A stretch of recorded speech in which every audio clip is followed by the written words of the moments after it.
Hello, everyone, on my behalf as well. As Sini said, this is a webinar organized by Fortran Consortium. It's a research consortium where we figure out what is the kind of a sustainable future of forest systems in Finland. So I will first briefly describe what this Fortran is, and then a little bit of motivation for this webinar after that. So the general topic: can forest harvesting be reduced in Finland without shifting the pressure elsewhere? But a little bit about Fortran. So Fortran is an acronym from the name of the project, which is Forest in Systemic Transition. There are three universities on top of Jyväskylä University, there's Aalto University and University of Eastern Finland involved in this consortium, and also Natural Resources Institute Finland, and then Sini's company, REA company. And then this is the kind of outline or setting of the Fortran consortium. We have identified a number of challenges or features in the current forest system in Finland, including increasing demand for biomass from forests, and also increasing demand for non-timber ecosystem services, while at the same time, we know from the earlier research and assessments that, for example, ecological boundaries are exceeded in Finnish forest use. There are a number of other challenges that we are trying to tackle in this project. One of the first tasks in Fortran is to try to define this ecological ceiling under which we would like to stay, so that the forest use in Finland will be sustainable. And this is a research that we have been already accomplishing and doing. But the background is that we know quite a bit of what is the ecological condition of Finnish forests. Based on the assessments of threatened habitat types and also the red list of Finnish species, we know that the ecological condition of Finnish forest is not that good.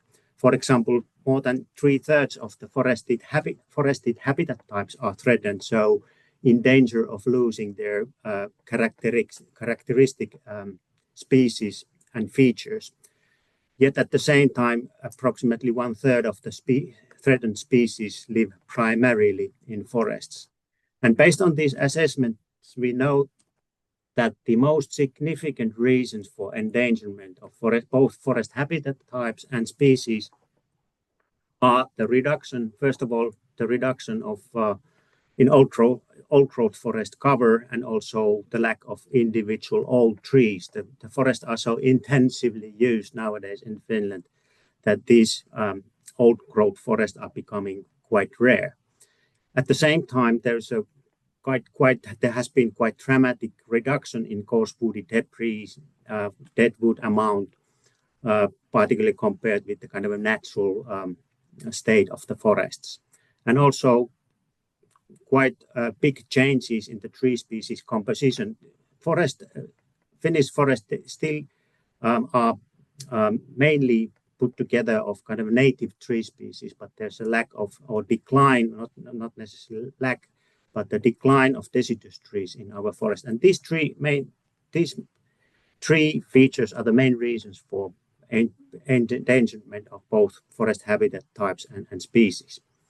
So we did a optimizing analysis where we studied what is the optimal land use that would maximize timber production, yet at the same time would make sure that we have enough of these features that are important for biodiversity, mainly old forest, deadwood, and deciduous trees. So we did this sort of a study where we addressed that what sort of a land use in Finnish forest would be needed if we want to have kind of safe level of old forest, deadwood, and deciduous trees. And this figure on the right-hand side shows the kind of optimal solution. And in this figure, you can see that the different colors refer to different land use types. The blue one is the existing reserves or protected areas in south central Finland.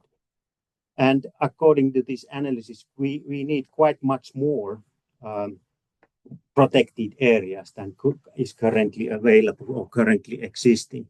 We need much more closer to nature management, which is here this extensive or brownish color on the figure.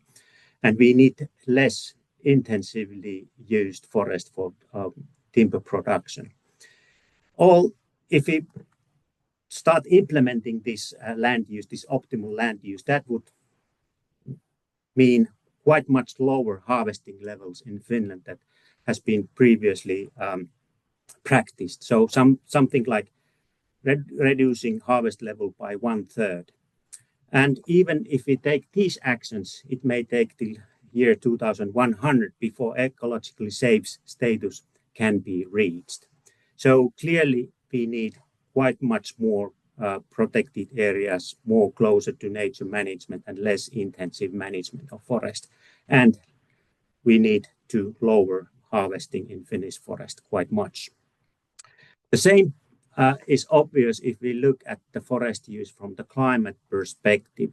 We all know that forests are important in climate change mitigation, and we have the Finnish Climate Act, which has set this carbon neutrality by 2035 as an objective of the Forest Act. If we take a look at this figure where carbon emissions of the Finnish society is on the blue bars, we can see that the emissions have gone down quite dramatically since early 2000. Yet at the same time, land use sector carbon sinks have weakened, and actually forest has turned into carbon source during the past few years. And if we go along these trajectories of forest use, we will not be able to achieve this objective of the Finnish Climate Act to be carbon neutral by 2035. A recent assessment by the Finnish Climate Change Panel shows that the biggest impact in terms of sink strengthening will come from lowering the logging level or reducing the harvest level in Finnish forests. And according to their recent analysis, this carbon neutrality can be reached if logging levels are kept at maximum something like 60 to 64 million cubic meters per year, which is quite much less than currently harvested. Current level is around 72 million cubic meters per year. So, in conclusion, reducing harvesting levels in Finland is necessary because of ecological reasons. We need to harvest less if we want to safeguard biodiversity in Finnish forests.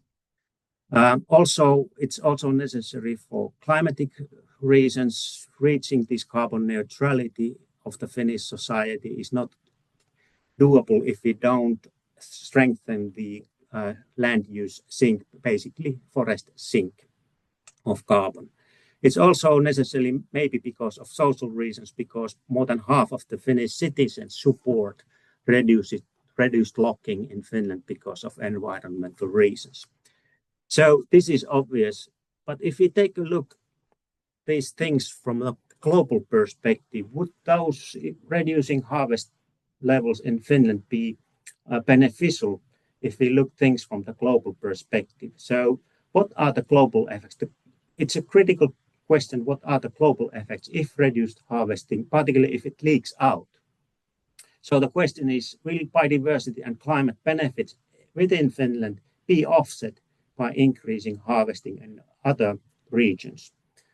And this, we know already that these global effects, they depend on the rate with which this reduced harvesting leak out from Finland.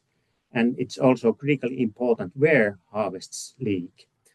And also the effects depend on what actions are taken to mitigate leakage effect. And this is the topic of today's webinar. And we will hear soon presentations concerning these issues, but I now give floor to Sini to further introduce us to this webinar. Sini, please. Welcome again, everybody. So we have 3 interesting presentations now following Mikko's. So Maarit Kallio, who is professor in forest policy and economics at Norwegian University of Life Sciences, will start. And then Fulvio will speak about his recent research on the leakages. Welcome. And then finally, Elina Varsta, who is senior manager at UPM Global Forest Affairs, will also talk about the issue from the company perspective. Then we will have questions and discussion, because we know that we have a lot of specialists in the audience as well, so it's good to give the floor to you. So make your comments to the chat, and you can also, at that point, hopefully open your microphone. Helmi, please check that that is actually possible, because we want to have a good discussion. And then in the end, after the discussion, Teppo Hujala from Fortran own team will give some ideas how to go forward from this point. So the presentations will be about 10 minutes, and then good time for discussion. So let's continue. Maarit Kallio. Stop sharing now. Yes. Okay, thank you for inviting me to this seminar. I'll try to share my screen. Would be this one. Can you see? Do you see my presentation? Not yet, no. Okay, Oh, now it What now about it now? started sharing. And it's the presentation, not the okay. I will. Maarit, please hide the presenter view. It's in the presenter mode now. Okay, so I have to stop share and change the other to the other. It's probably this one then. It came the same. Now it's Maarit, good. we don't hear you. Put your mic on. I have my mic on. We hear you and we see you. Okay, can I start?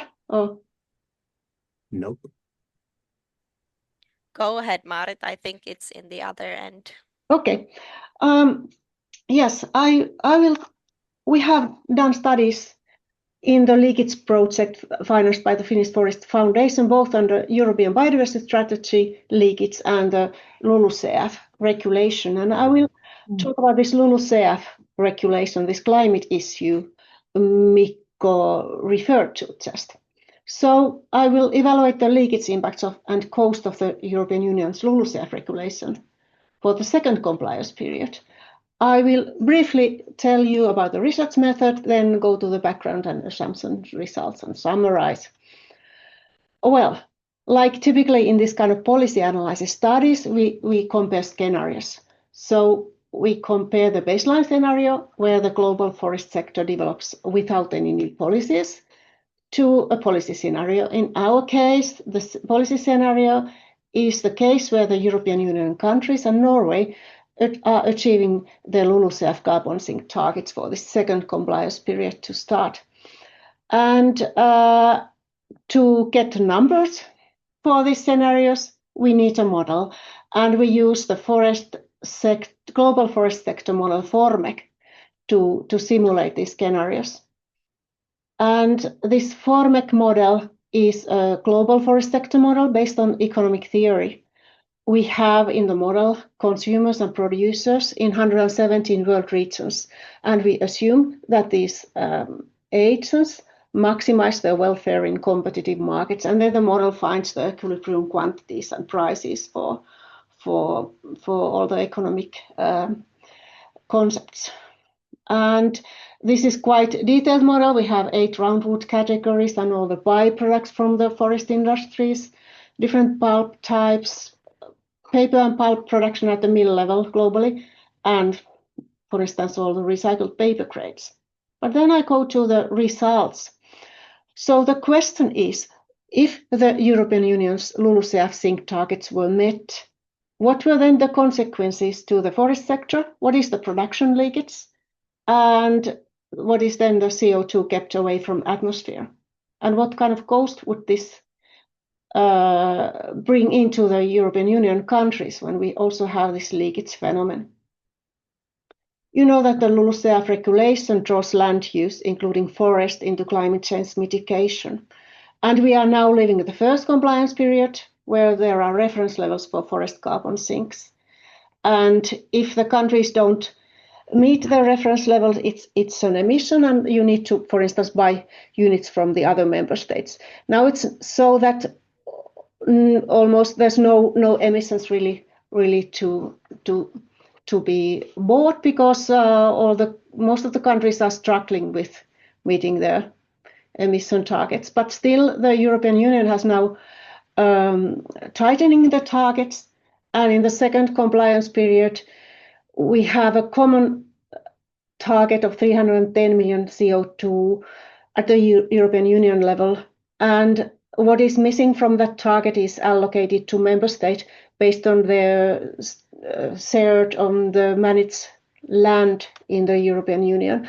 And what has not changed from the first period is that the main source for sinks is still managed forest land, because you don't get much of the sinks, for instance, from agricultural land. So what did we assume of this LULUCF policy? So we required that sink goal will be achieved, and the only way really is in this short term to constrain the roundwood harvest in the EU.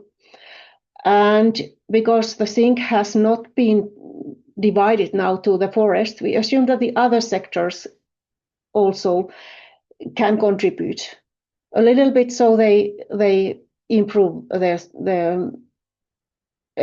they reduce emissions by 10%, but the rest is then must be given by the forest.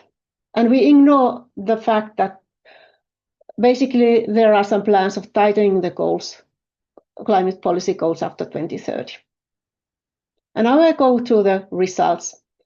The impacts of the forest sector if these sink goals were met. And here you see the baseline scenario, the market-driven one is the green one. And you see that to get down to the harvest levels in the European Union, where the sink targets are met, we have to go to the levels that we have not seen after the financial crisis of 2008 and 2009. On average, in the last 5 years, 2030, 2035, the difference to the baseline case is about 130 million cubic meters on average in the EU plus Norway harvests. And you see here, when we decline in European Union, well, point estimate 2035 or on these 5-year periods, the rest of the world increases their harvest. About 2/3 of what we don't harvest are offset by increased harvest elsewhere. So the world net harvest is there. We get this something like 40 million cubic meters in the last 5 years, reduction in the global harvest. And where does this leakage then coast? Because it's largely the boreal forest that reduce the harvest. It's the boreal North American forest where the harvest are increased, and also Russia. But of course also some South Africa increases harvests, and also China and some Asian countries are projected to increase their harvest a little bit in Africa and Oceania also. And what happens to the forest industry production? It will be the sawnwood and plywood production in the European Union that will be reduced most. And some of it will be taking to the rest of the world, because at the world level, the consumption doesn't decrease so much than we decrease our production. But also other wood production, chemical pulp production decreases, but it's not so easily leaked to the rest of the world. And I might skip this one to be able to do my presentation in 10 minutes.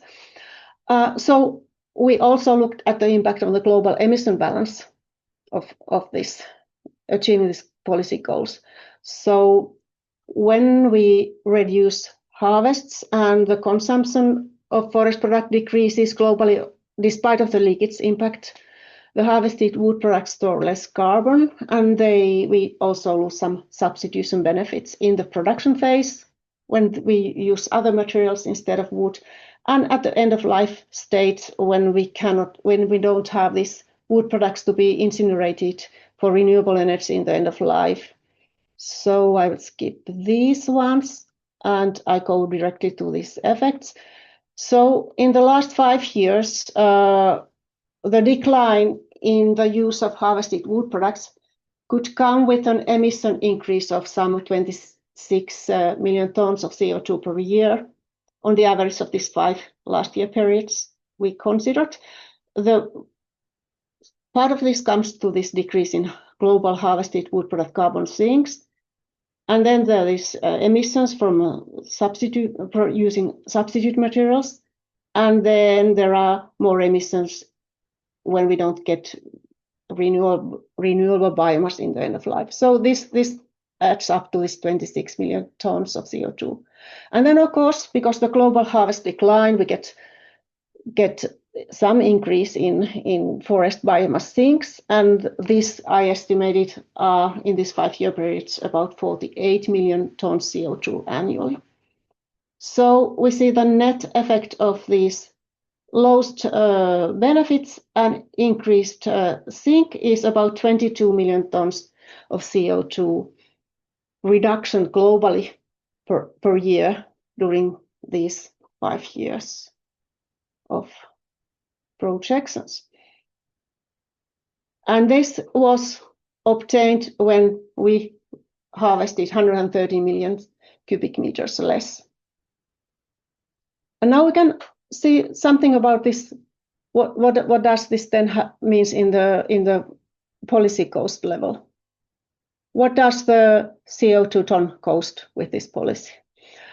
It does cost about 1,000 euros per ton CO2, roughly speaking.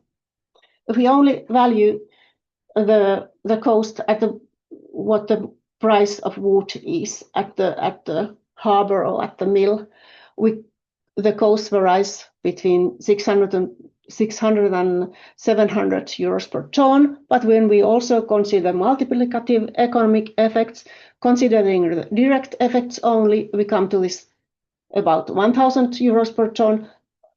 And if we consider all multiplicative economic effects, also the spillovers on the welfare and purchasing power of people, we come to this 1,300 euros per ton CO2. But it's easier to remember this about 1,000 euros per ton cost.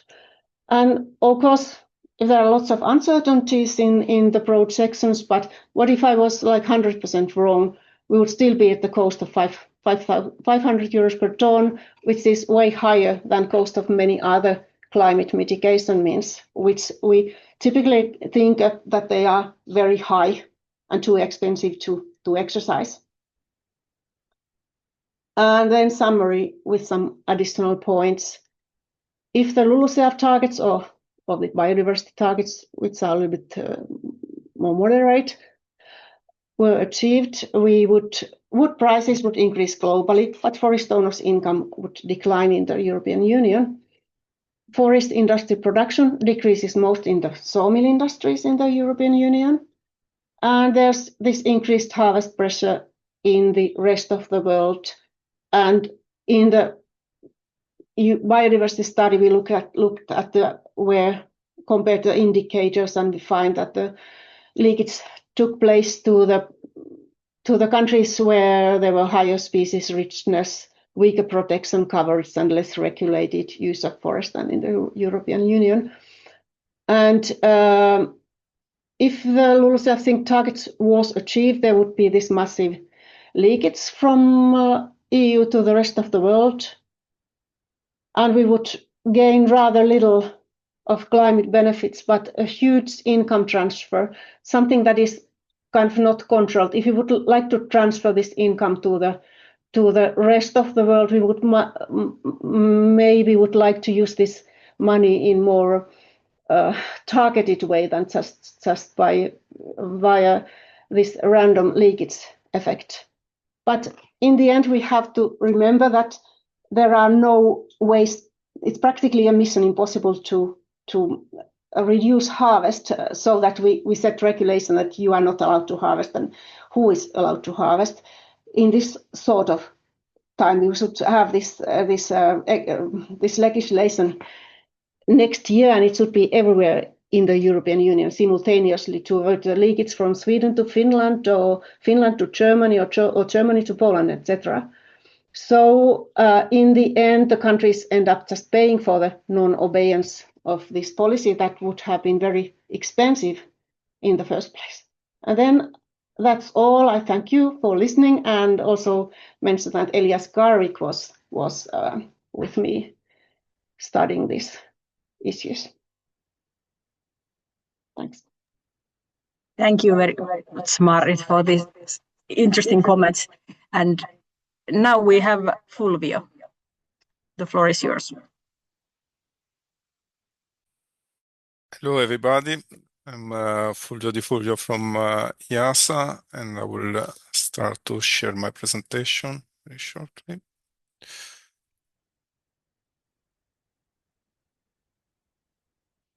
I hope you can see it in presentation mode now. Good.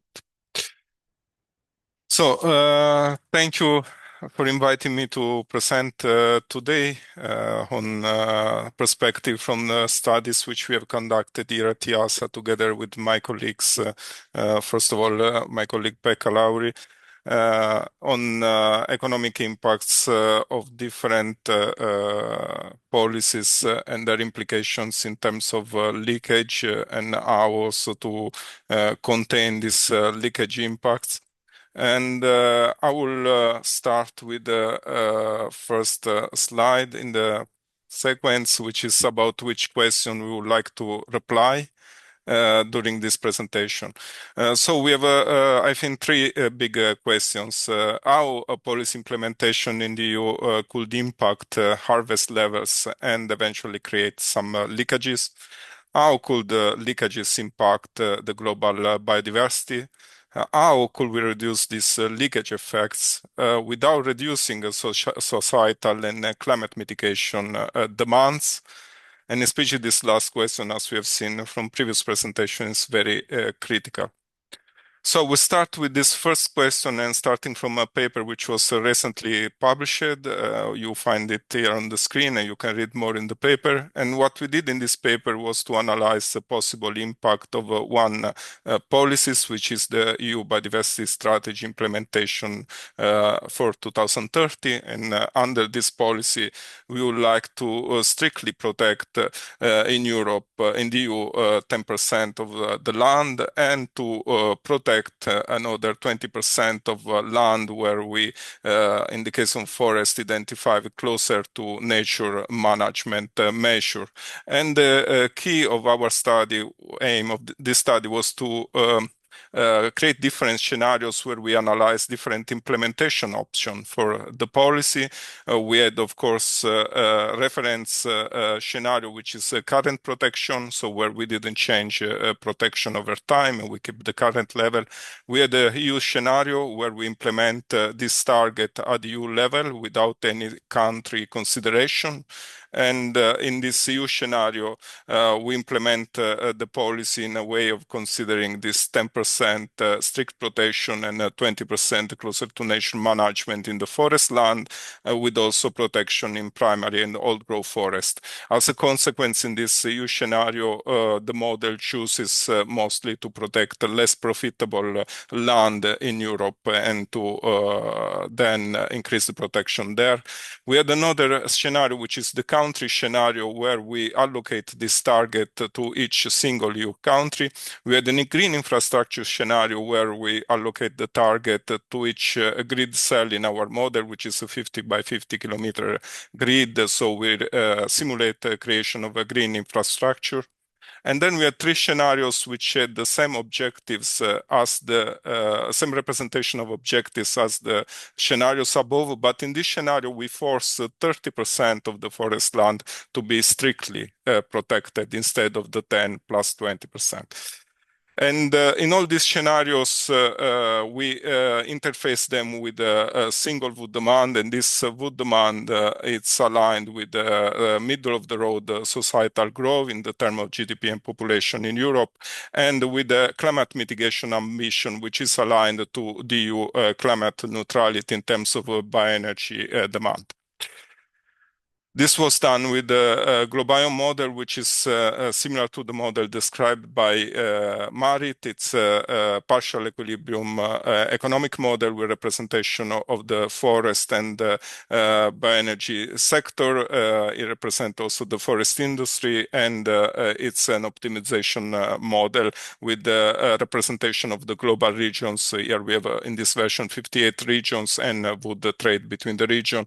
And we have also spatial explicit grid with a 50 by 50 kilometer grid cells where we can allocate a different forest management within the grid cell. And we have 4 different options. So the strict protection, the closer to nature, the multifunctional and intensive managements. And we have there also different harvest intensity within each of the managements, represented by the share of increment or long-term increment, which can be harvested.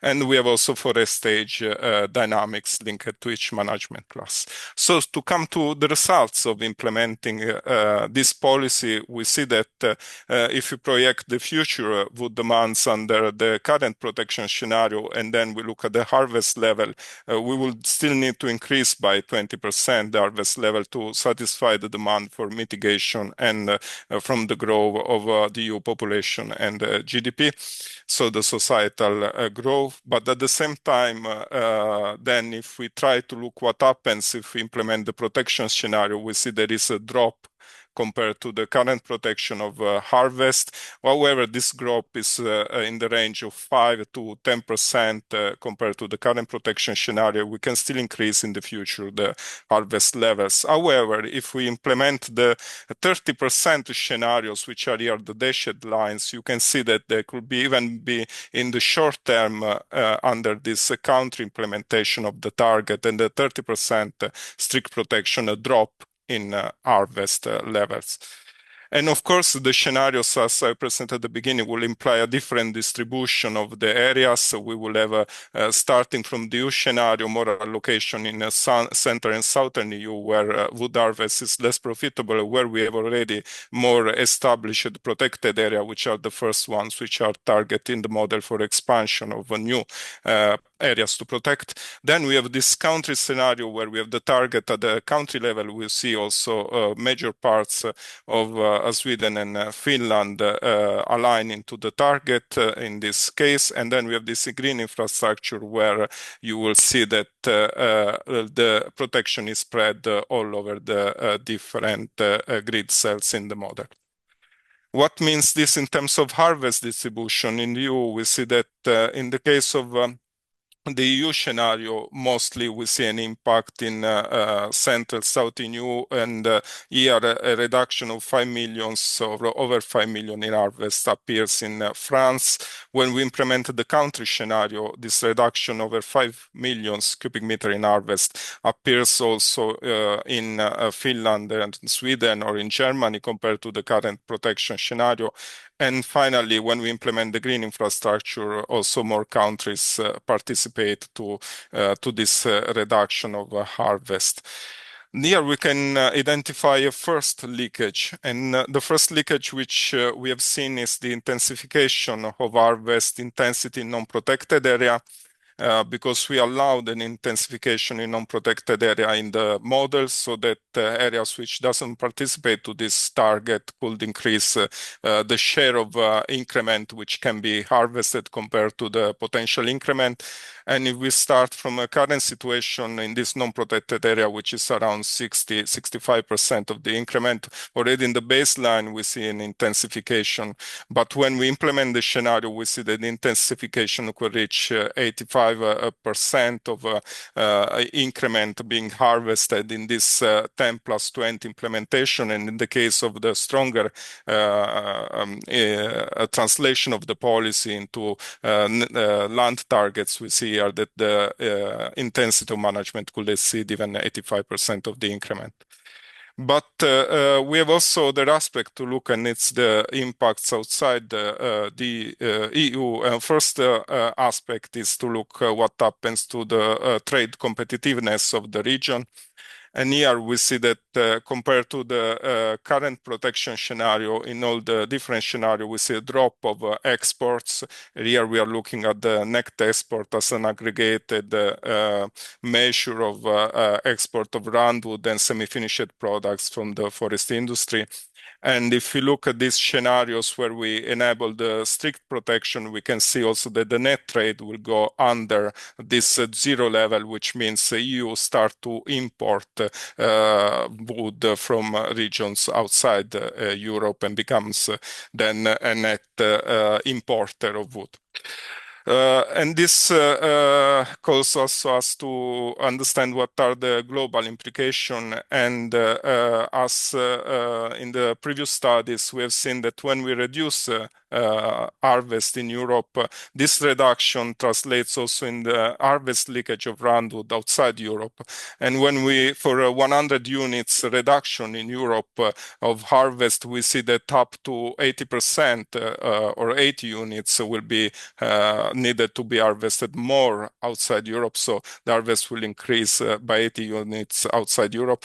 But we see that this effect is transient over time. If we look, it's mostly in the next decades, and then the market finds a new equilibrium in the long term. And as in the previous study, we see that most of this impact in terms of leakage and harvest increase outside Europe happens in the boreal region.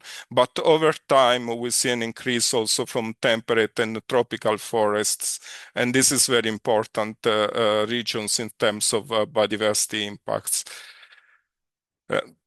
And we have then a third dimension of this leakage, which is the leakage to other sectors. And we see a decrease in these scenarios of how much bioenergy can be supplied at the global level from the forest sector.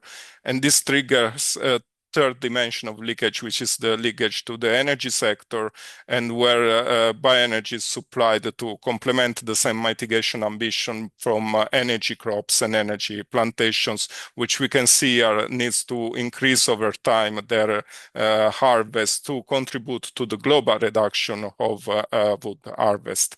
And this is especially for replacing in the forest industry the byproducts which will not be produced anymore from forest biomass. But how this leakage could translate in biodiversity? This is what we have been looking in this second study, which was led by our colleagues at ETH Zurich some years ago. And here we have implemented similar scenarios where we increase protection on the forest land, and we did this increase in protection by increasing the share of the total forest area in Europe, which will go under closer to nature management with different shares of the area, or different shares under set aside. And here also we assumed an increase in wood demands in the future under SSP2 and more moderate ERM showing RCP 6.5, but we did this also for a higher bioenergy demand for mitigation under SCP 2.6. what we see from these results is if we look at the current global extinction risk of a species under the current management, we assess what will be this in the year 2100. So we are looking really in the future year at the end of our simulations. We see that when we expanded the closer to nature managements up to 46% of the forest area, it's still possible to achieve a global impacts on species extinction, which is below usually the impacts generated by the current management continuation. While if we look at the scenario where we expand set aside and we look at the impacts of the imports, we see that we have a rebound effect, which means that already when we expand set aside on 23% of the European forest, the total impact in terms of global extinction risks exceed the one under the continuation of the current management, creating therefore quite substantial biodiversity leakage. And this rebound effect is especially driven by where we supply wood, and especially if we are supplying wood from tropical regions, these areas have really a pivotal role on the results which we can observe. So this depends much on the trade patterns in our assumption and in the model. But how we could reduce these leakage effects without reducing the demands for wood in Europe? One option which we are exploring is now to increase circularity. And we have designed some scenarios where we increase the recycling rate of wood products from a maximum of 50%, which is what is currently observed to be possible, to a 75% hypothetical one. And we allow also reuse of sawn wood, so sawn wood can be used again for the same application of sawn wood. And what we see are that if we look at the current share of production between conifer sawn wood and non-conifer biomass, and we don't allow this fiber reuse, we will have most of the biomass coming from conifer wood and a share quite small from non-conifer. But if we allow this high recycling scenario, we can have a quite substantial share of sawn wood being supplied by reuse, and this will limit over time the natural fibers used for sawn wood down to 70% in the long term. And what will be the impact then on the harvest levels? And this we see on the right in the figure, that if we'll look at this baseline increase of demands and harvest, which is driven here by, again, societal and bioenergy demands, and we, on the top of this, would like to increase also demand for construction wood, and we end up in this orange line. And then we implement this circularity scenario. We can see on the yellow line that at the parity of demand that we have implemented in the orange line, we can reduce the harvest level, which is shown in the chart. So we can contain the harvest level at the same time as the baseline in the EU. So we see that making such assumption, we can compensate for a 10% extra demand from the construction sector in Europe. Even if this is very exploratory scenario, we have still to better parameterize this assumption. This is very interesting for us to look into possible solutions. And I would like to conclude that what we have shown here, that we have identified these three different types of leakages. So we can see a possible forest harvest intensification in non-protected areas in the EU. We have this roundwood harvest leakage in other global regions, and we have a leakage which could happen also in other sectors, like in the energy sector, which will mobilize then other land, like energy crops globally. Depending on how we interpret policy, in this case, we have seen this closer to nature management in protected areas, the leakage could be limited or they could increase if we think of this idea of strictly protecting 30% of the land or being close to that level. The roundwood harvest leakage in other global regions, as we have seen, could trigger global biodiversity species losses, and that's very important. And as we have seen, important is how much of this leakage will appear in tropical regions over time.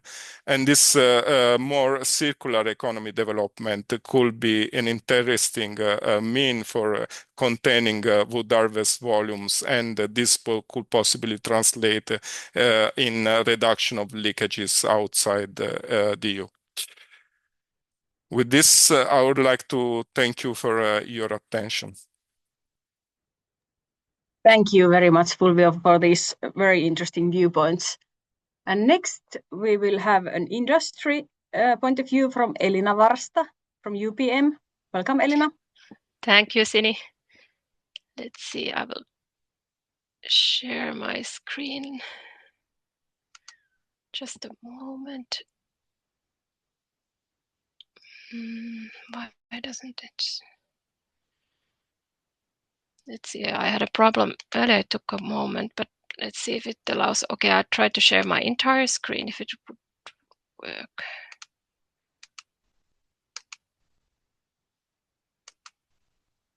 Okay, nothing happens. Maybe Helmi can help you and see it from hers. Yeah, maybe if you can, because it doesn't allow me now to select.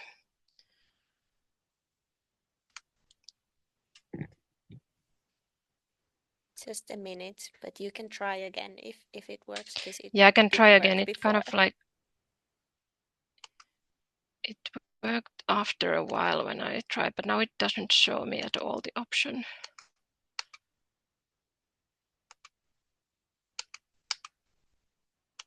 Yeah, it doesn't react to my efforts to share.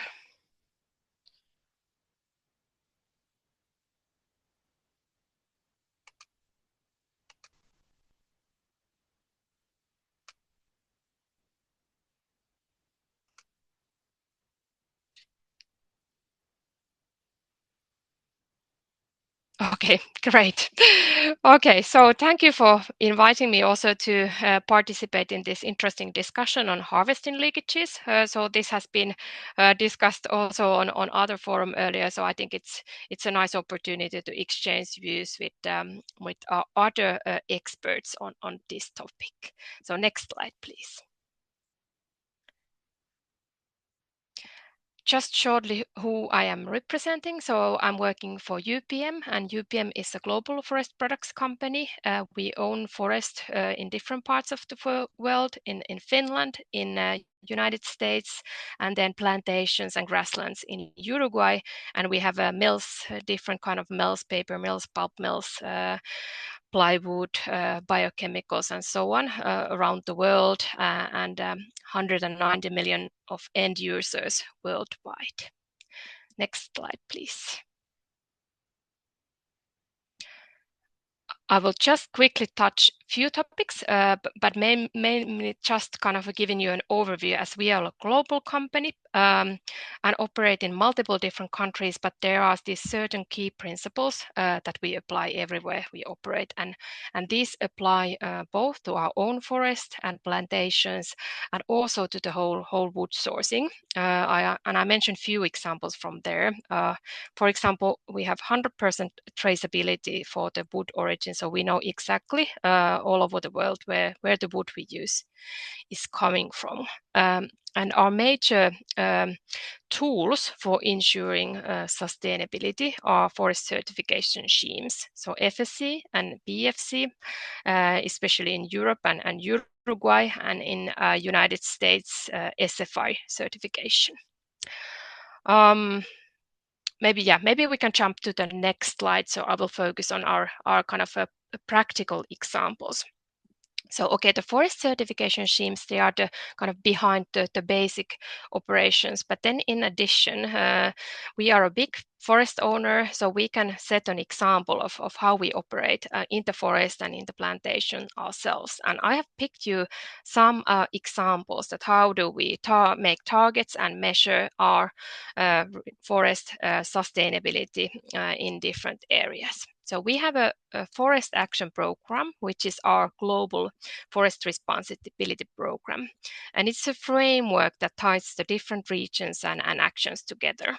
On biodiversity, we have had actions already since the 1990s. So they haven't disappeared anywhere, but they have been kind of brought under this program together. So climate and biodiversity are those topics where we have the most actions, but in addition to those, we are focused on soil, water, and societal contribution. And I have picked you a few examples here to kind of show that how do we measure our impact, how do we set our targets. For example, in Finland, we have a target to increase the share of continuous cover forestry. Example from Uruguay on freshwater usage on tree nurseries, which is kind of the only ones that are watered. So the plantations, they grow on rainwater. They are not watered. So we have a target to reduce the freshwater usage in the tree nurseries. Already the water is circulated, but still there is an actions to reduce it. Then another example related to water. In Finland, we have set a target to restore 500 kilometers of stream waters.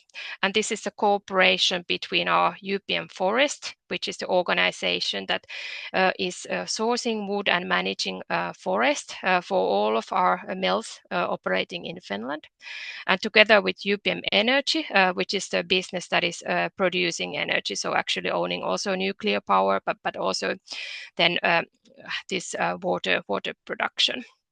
So we have every year some streams restored according to this target. And maybe then one another which I could mention on these targets is the kind of the social dimension. So in Finland, we have a target to ensure and improve the labor conditions in our forestry contractor network. And what does this mean? Forestry is a typical job around the world where you have seasonal workers. So you have often workers coming from another countries because you have the planting season where you suddenly need quite a lot of people to support the work. And this is kind of the point where we have identified that there can be a potential challenges if you have long chains of contractors. So we have put extra effort kind of to make sure that every operator in these contractor networks is operating along our principles in the company. And if we find some topics that are not there as they are supposed to be, so then we kind of give their guidance. We make sure that all the corrective actions are taken. Next slide, please. Then just with pictures, a few examples from Finland. From here, I wish to mention our Habitat program, which has been launched to target to restore 3,000 hectares of peatlands and 100 individual sites by 2030. So this is kind of example of one of the actions that we take to compensate kind of the actions that we do use the forest resources and we wish to also mitigate our impact on the environment. Another which is not on the pictures, but I can mention as it came up in Mikko Mönkkänen's presentation is the share of broadleaf trees in our forests. So we have a target to double the share of broadleaf trees in UPM forest, and we also recommend this as an action for the private forest owners. So we set an example as a big forest owner, and then it's voluntary, of course, for the forest owners, other forest owners to follow up. And the reasons for that is climate change mitigation. So your forest is more secure when you have more tree species there, but also biodiversity. So when you kind of leave more broadleaf species there during forest management, you take a practical action towards biodiversity and climate change adaptation. Next slide, please.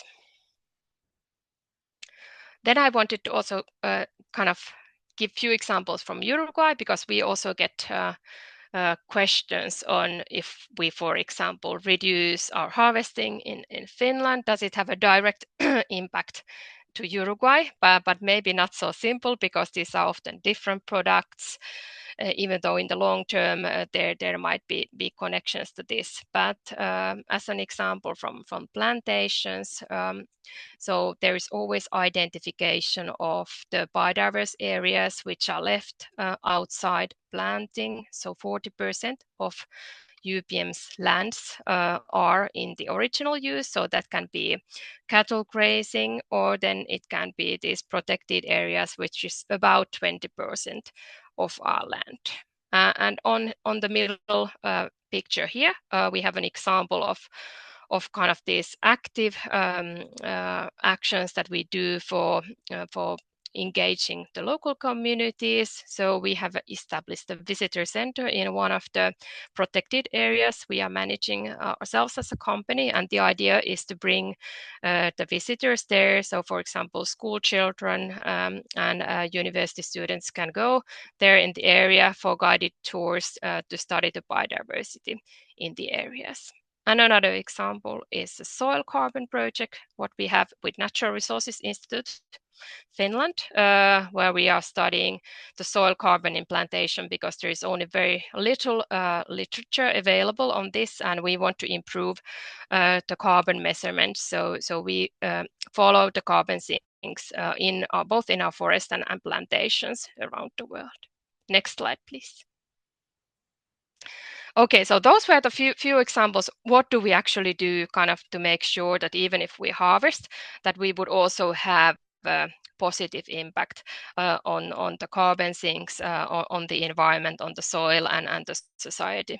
So I wanted to bring this up, this figure, when we talk about the carbon leakages that we already see in the global production and consumption of wood. This is not connected only to European, but statistics available from FAO, that the 5 largest producers and consumers of industrial roundwood, which are United States, Brazil, Russian Federation, China, and Canada, that we already see changes there. So as there is decrease in roundwood production in the US, Russia, and Canada, at the same time, there has been increase of the roundwood production in Brazil and China. So maybe kind of food of thought related to what Marit was saying about this carbon leakages or harvesting leakages.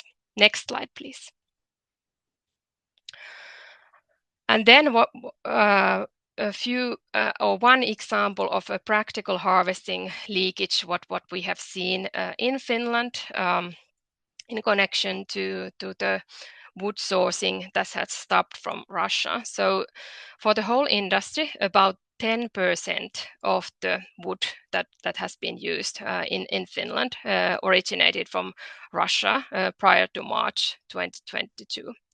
And so what happened quickly after the Russian invasion in Ukraine started was that the certification schemes FSC and BFC, they both quickly declared this wood as a conflict wood.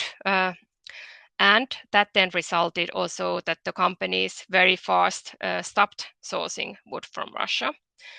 And if we look at the wood use statistics from the Finnish industry, so these are published by the Natural Resource Institute Finland, the wood use of the industry has stayed around the same level actually 20 years. And this means directly that the whole demand has kind of then kind of turned to the kind of internal markets, to the domestic markets in Finland.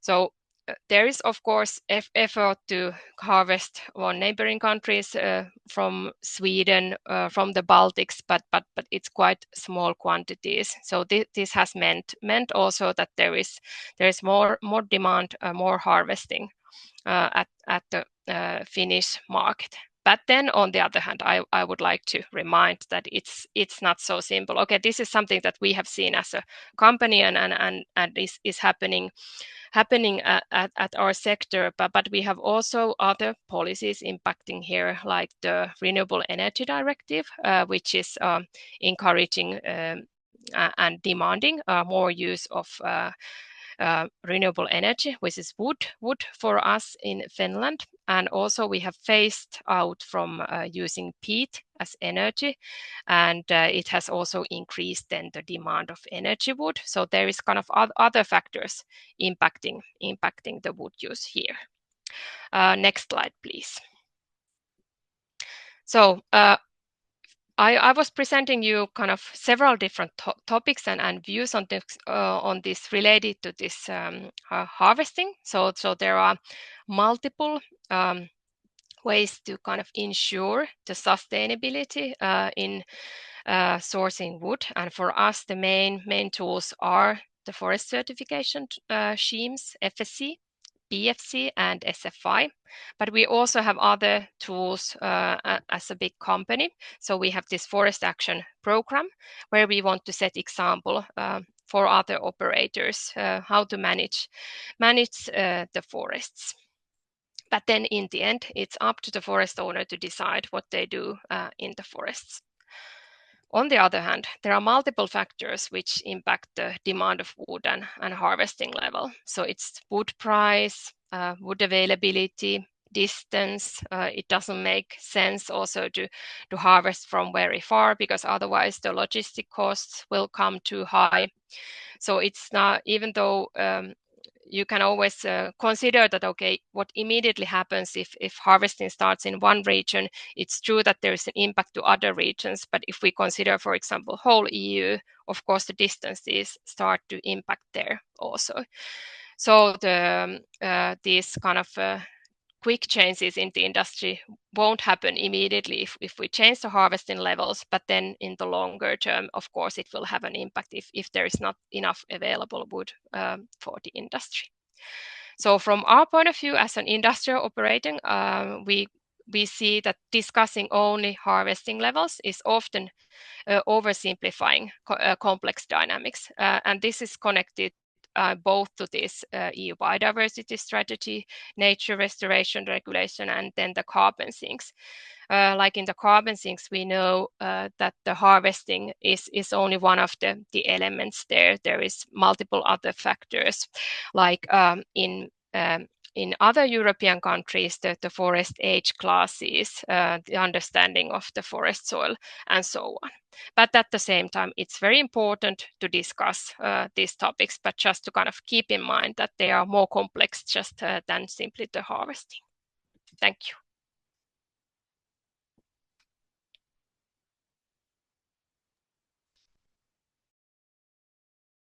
Thank you very much for this presentation.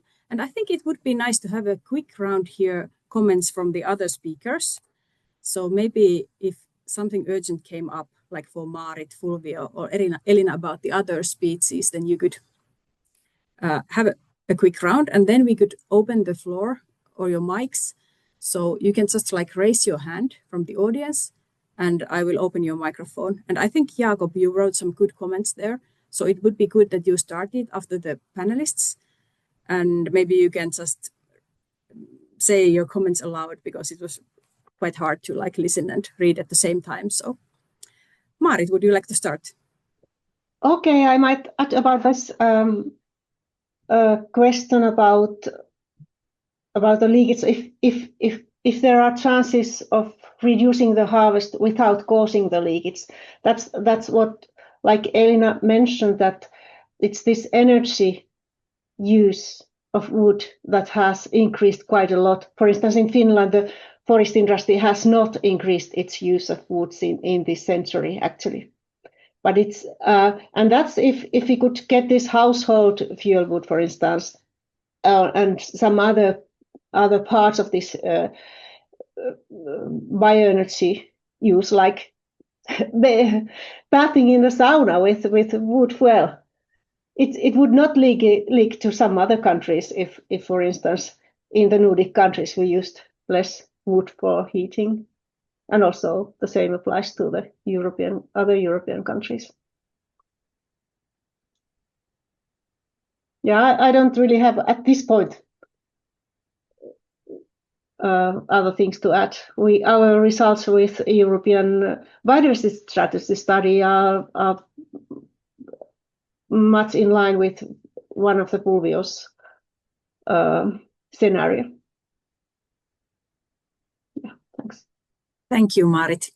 Fulvio, did something come to your mind during the presentations? Well, I'm reading the question in the chat and related to this, I see, one question which shocked me, but okay, maybe we need to explain this better, how we can assume in our models then the demand will still increase in the future, and we have already shortage of wood in Europe, and we have quite increasing prices already.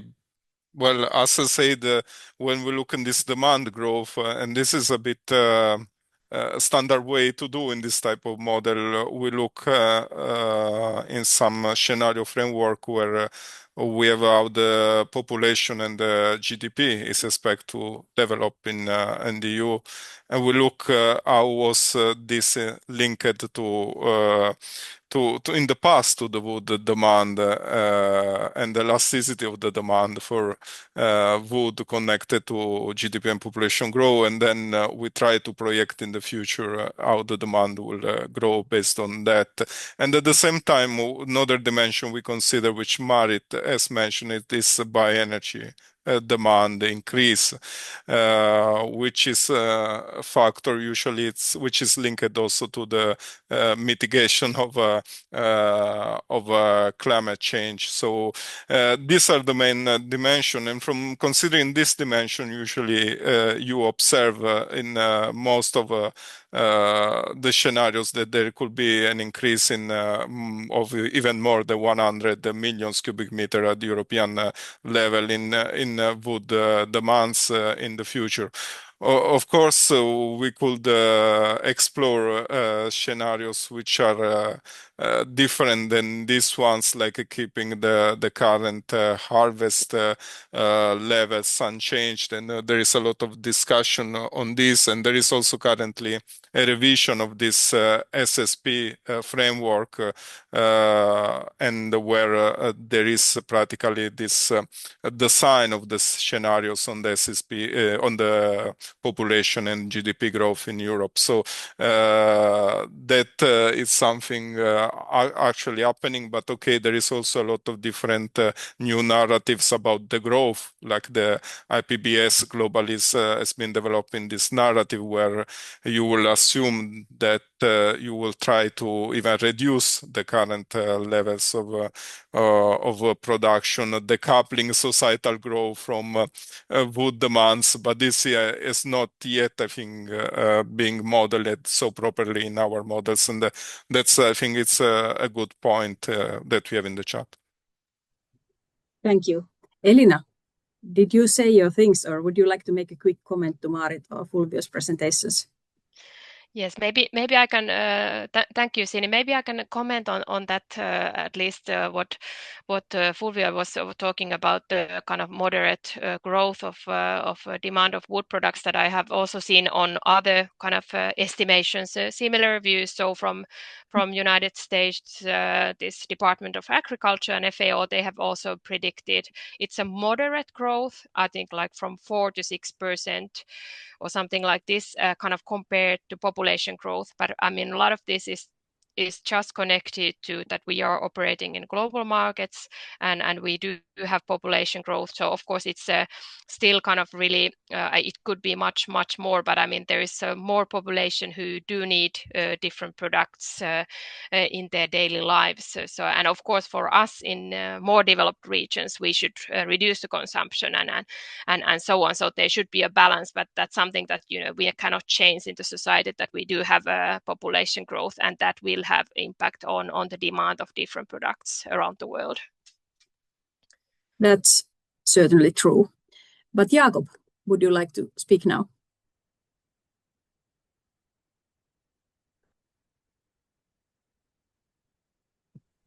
If you can hear me.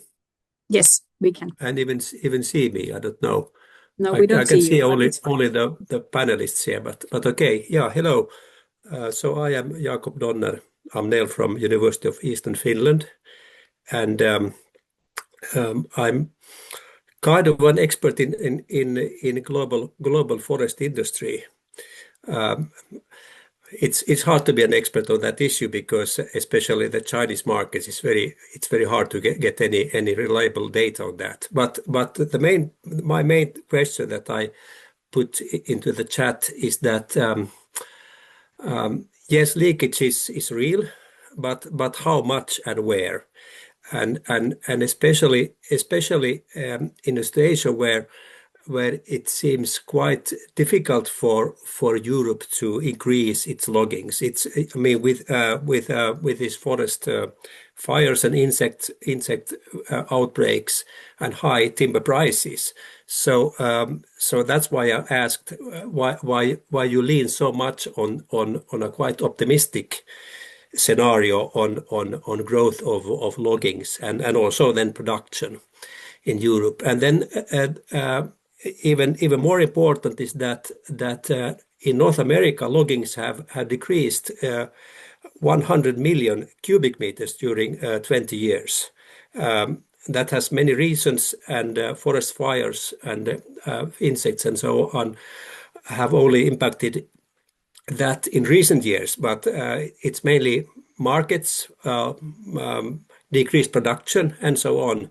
But especially in USA, there is more forest to use. In Canada, it can be very difficult, but it seems that North America has very little incentive to increase their presence on the global market. So why would they take over the loggings that possibly would be reduced in Europe? That's my question to you. I know your models do not answer these questions, but when you make your conclusions, you have to also take account of real life issues, like how the timber markets and production really works in these conditions. Yes, who would like to start elaborating on this? Fulvio opened the mic. Well, I will try to be short and then leave the floor to Marit, which I suppose would like to reply to this. One important point which emerged both from Marit and my presentation is this of the global scarcity of conifer fiber. That's one of the main reasons why we see the leakage usually happening in North America and in Russia. Now, okay, with all the current constraints with Russia on trade, where you would suspect then leakage to go, it's then North America. If you don't have other areas which can supply significant amount of fiber, but especially for what we have seen from Marit's study for sawnwood, because there is of course conifer plantation also in the tropics which can supply pulpwood from conifers, but this is more long-term adaptation to supply more sawnwood conifer, I suppose. So that's one point. Of course, the point of all these disturbances which we see with climate change, this is something which now our models are taking quite seriously, and we are trying there to understand what would be the impacts of this phenomenon on the supply potential, and starting from biophysical models and then transferring this into economic models to see what will be the change of the supply. And hopefully this will lead us to more conservative estimates once we can include the impact of climate change and disturbance on the supply side in the economic model. But the uncertainty there, I will say, it's really huge when we start to do this exercise of including climate change impacts on the potential supply in the different regions. Okay, I would say that there's really hard competition, for instance, in the sawnwood market globally. And for instance, for Finnish producers, in China, they compete with the Russian producers in Chinese market, and it's very, very tough competition, and there is possibilities for the others to take those market shares. And in US there's a surplus of for instance pine plantations at the moment, and for instance that's why there's lots of carbon markets that are taking place. I was just yesterday listening to a presentation from the US about this issue, and one indication of this surplus softwood in US is that lots of it comes to Europe, to, for instance, UK, to be burned as pellets, and it could be some other products could be done of that easily. I'm not saying that the leakage is taking place because of the wood would come to Europe from rest of the world, so that we would keep producing. It's that our production is partly replaced by the others' production also. Yeah. I don't think I have at the moment more to add, so quickly thinking.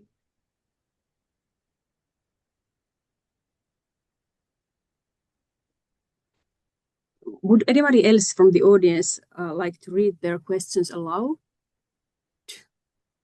There are some questions. Which one would you like to take?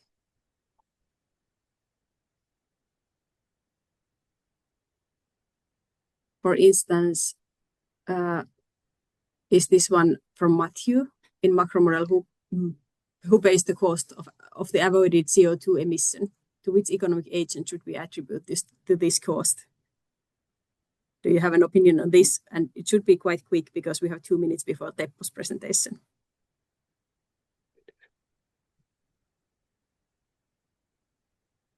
What was the question again?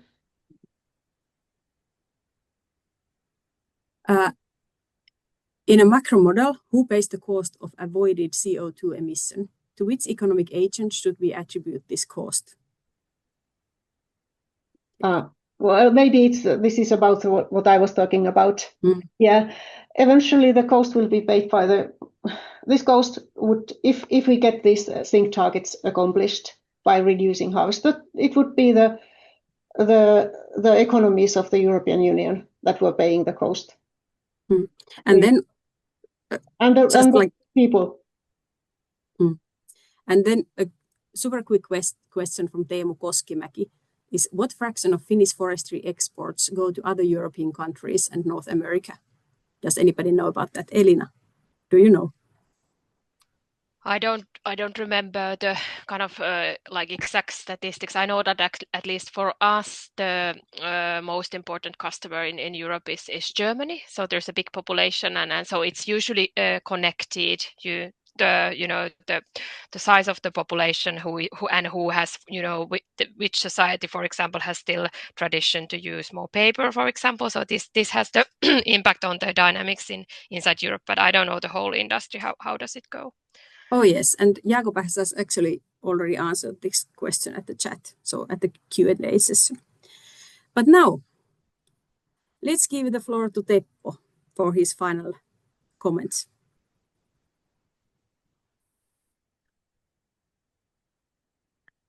All right. Good morning, good afternoon, good evening, depending on where you are at the moment. And here comes my talk and my slides too. So where do we go from here and where we actually are?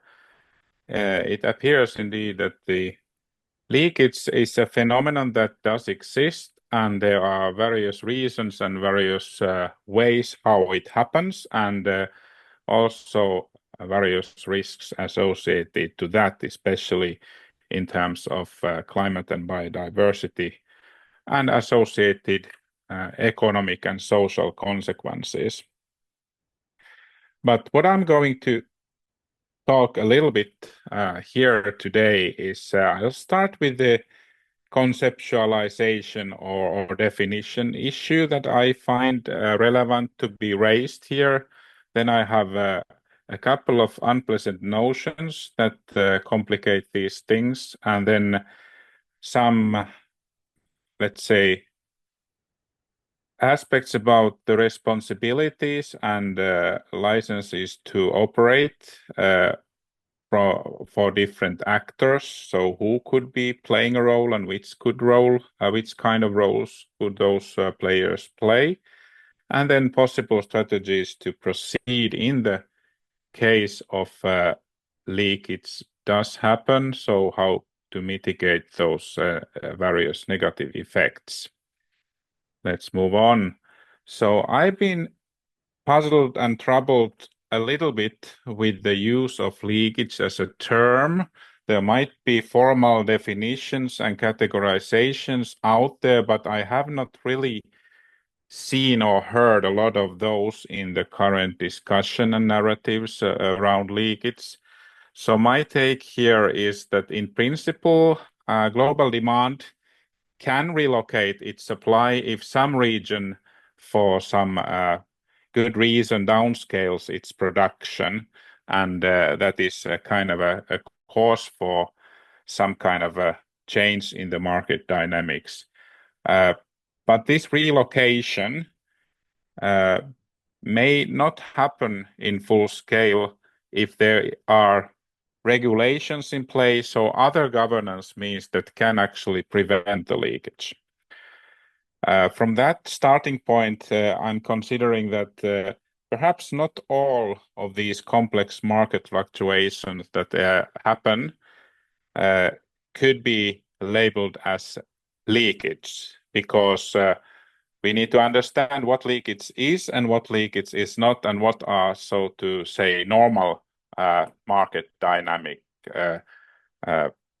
fluctuations. So I'm thinking that if we keep it simple and if we have a simple starting point, if there is a notable distinct change factor in the market system behind a discernible change, then that is easy to be considered as leakage. For example, kind of understandable case is the new regulation that is in place in the European Union. That could be such a change factor that causes this kind of market changes that can be considered as leakage. But if there is some other factors that are within the market, then they form changes that are chained in the systemic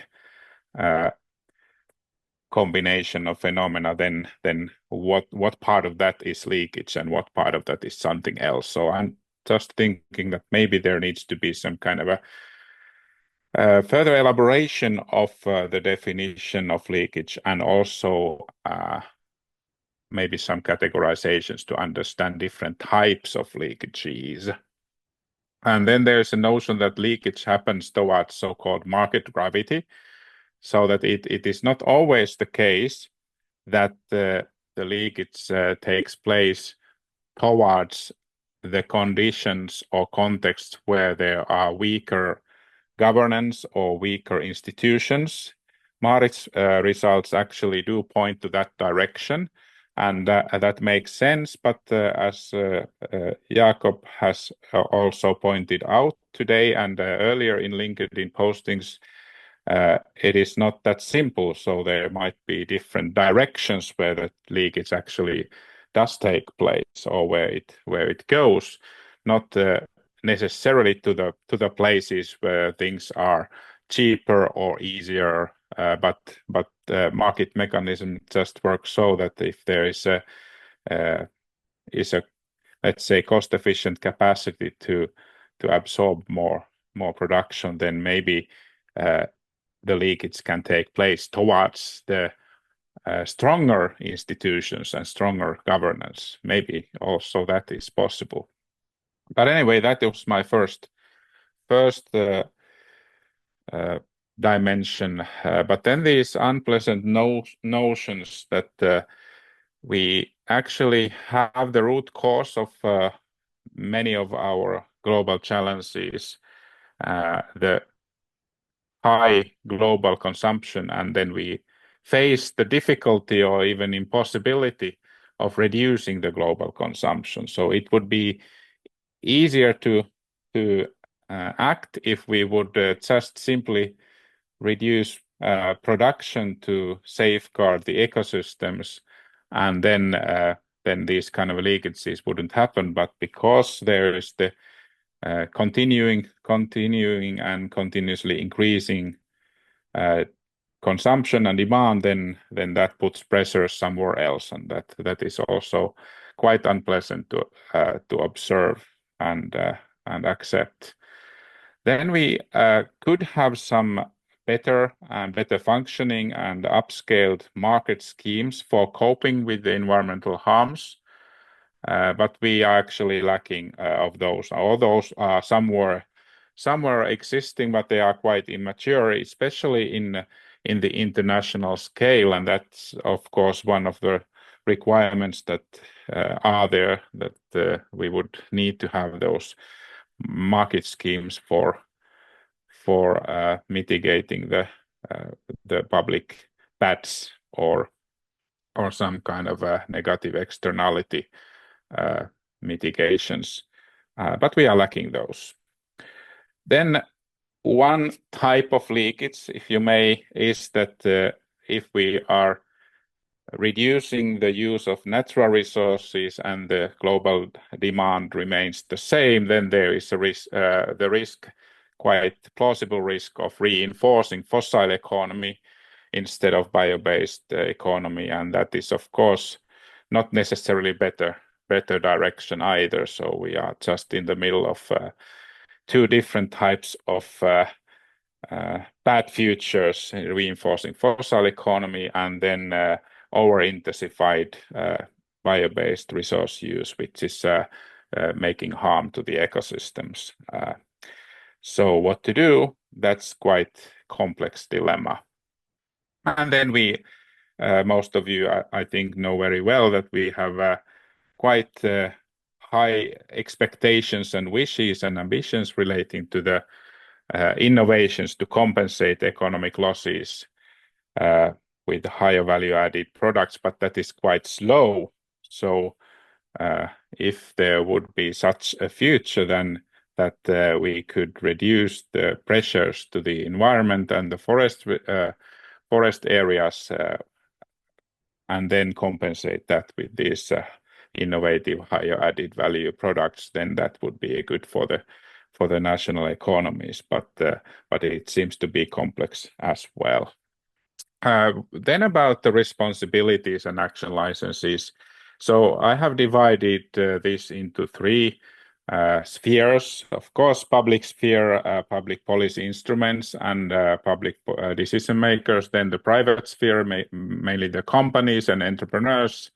And then the civic spheres, individuals and NGOs, non-profits. So what the public sphere has on the table. So basically each national government has the power to align its regulations in the international operating space. Well, they have the right to do so in their own areas. And then there is, however limited promise for some kind of intergovernmental action for this prevention of leakage effects, preferably via existing mechanisms that have been established before. Then what the companies in the private sector, what do they do? Industry logically operates in each region according to the contextual multi-level governance framework and according to the market situation that is changing across time.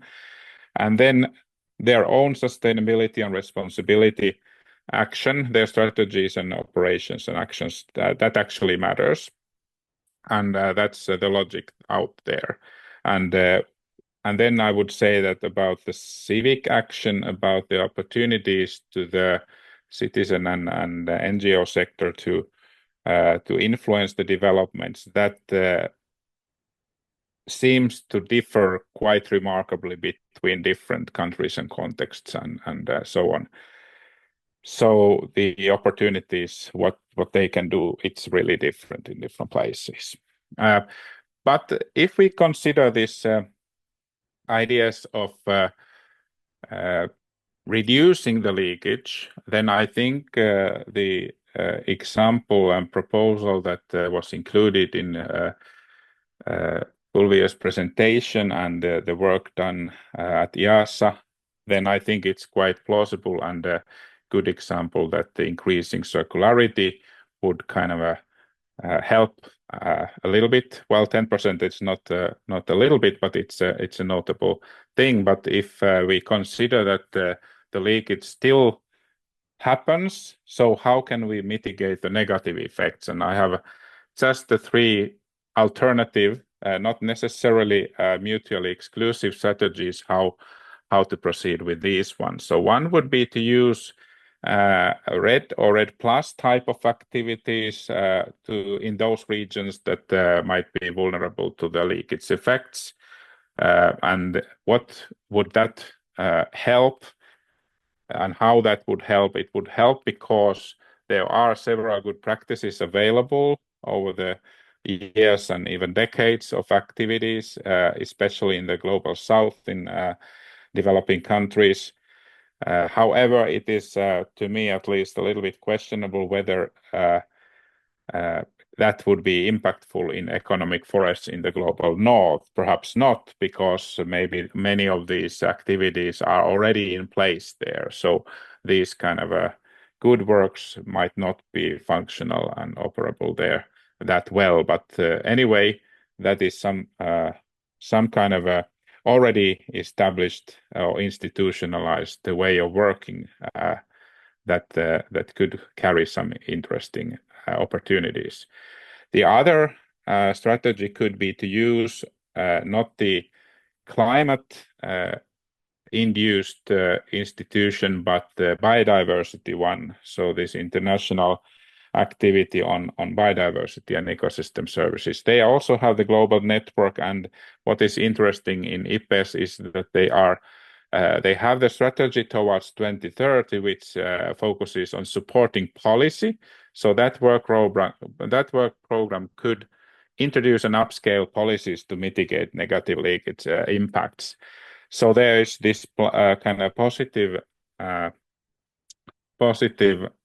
promise that there is this existing institution in place and global network in place with key organizations and contact points with suitable priority action lines, but not necessarily super influential in economic forestry activities compared to the market-based certification schemes that are also there. So one option could be to empower and incentivize forest management market players worldwide so that they could integrate into the major forest certification systems such schemes that would prevent or mitigate the over-intensification of forest use caused by these leakage phenomena. So that would be positive because it would address the powerful actors who are responsible for forest use decisions and economic activities there. However, that could possibly be slow, and that would include compromises, and there would be bureaucracy and kind of maybe also inertia and hesitance and even some opposing views. But anyway, there are strategies to proceed with, and let's see which of these would be impactful in future. And with this, I thank you for your attention. Thank you, Teppo, for trying to put together this complex theme. I think we are about to finish. If you still have time, the panelists, you can check the Q&A because there are still some open questions. If you have some answers, you can write. But otherwise, I will get back to you with all the presentations that I'm allowed to share. I hope all of them, and send all the participants some email. And maybe we can continue this discussion somehow. Thank you and have a good weekend.